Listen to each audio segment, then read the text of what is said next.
Karjat express राजा 777। 10 डिसेंबर 2023ला झालेल्या कर्जत बिनजोड शर्यतीमध्ये मथुर महबूबचा पराभव करून राजा पुन्हा एकदा प्रसिद्धीस आला। सोनू शेठ भोपतराव कडाव यांचा कर्जत एक्सप्रेस राजा 777। दादांना लहानपणापासूनच बैलांची आवड होती। त्यांनी आपली ही आवड घरच्यांचा विरोध पत्करून जोपासली होती। दादांनी घरच्यांना न समजू देता वाघ्या, संतोष, बावल्या, पिस्तूल, शंकर, पिंट्या यांसारखे अनेक बैल खरेदी केले। बावल्या, पिस्तूल, पिंट्या यांनी सोनू शेठ यांचं खूप नाव केलं। पिस्तूल आणि पिंट्याने मोठ्या लक्ष्याची गाडी सलग 3 वेळा मारून सोनू शेठ यांचं नाव बैलगाडा क्षेत्रात उजेडात आणलं। सोनू शेठ यांच्याजवळ आता राजा, साई, सैतान अशी नावाजलेली बैल आहेत। राजा हा त्यांचा आवडता बैल।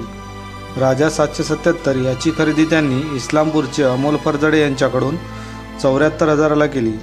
जातिवंत खिल्लार जातीच्या राजाचे शरीर आणि रूप हे सोनारपाड्याच्या सोन्याशी काहीसे मिळते जुळते।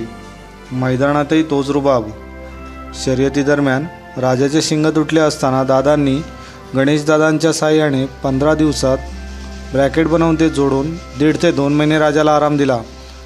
गौतम भैया काकडे दादांच्या भेटीला आले असता त्यांना राजा खूप आवडला। त्यांनी राजाची खरेदीची मागणी केली।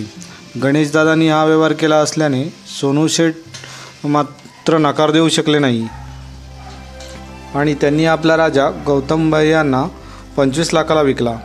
पण हा व्यवहार झाल्याने गावातील मुले खूप दुखावली गेली। गोट्याकडे रोज ये-जा करणारी मुले आता गोट्याकडे येईनाशी झाली। हा सगळा प्रकार सोनू शेठ यांच्या लक्षात आल्याने त्यांनी गौतम भैयांना राजा परत देण्याची विनंती केली।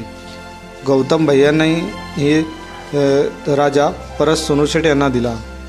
राजा पुन्हा एकदा सोनू शेठ यांच्या दावणीला आला होता। बाल दिगंबर प्रसन्न या नावाने राजाची गाडी पुन्हा मैदानात पळू लागली।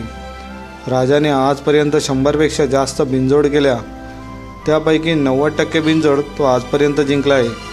वजीर, मॅगी, सोन्या, सासवडचा कन्हैया यांसारखे खूप नावाजलेल्या बैलांबरोबर आजपर्यंत बिनजोड केली आहे। बकासूर आणि सुंदरची गाडी घाटावरच्या मोठ्या शर्यतीत राजाने मारली। 10 डिसेंबर 2023ला झालेल्या मथुर महबूब विरुद्ध राजा पुष्पा यांनी विजय मिळवून या वर्षातील सगळ्यात मोठी बिनजोड जिंकली। अंगापूरच्या मैदानातही राजाने नंदूभाऊ यांच्या लाराबरोबर रितसर 3 फेरे पळून 2 नंबरचा मानकरी झाला होता। घाटावर होणाऱ्या 3 फेऱ्यांच्या शर्यतीमध्ये राजा कायम गुलालात असतो।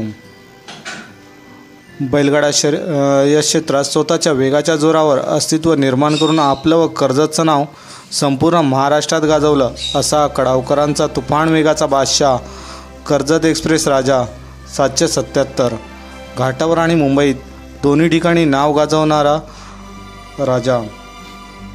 पण राजाला मात्र बकासूर, सोन्या, मथुर यांसारखी प्रसिद्धी मात्र मिळू शकली नाही। ही शोकांतिका। आपल्या कर्जत एक्सप्रेस राजा अनेक मैदानात असाच गुलालात राहू दे हीच बाल दिगंबर यांच्या चरणी सदिच्छा।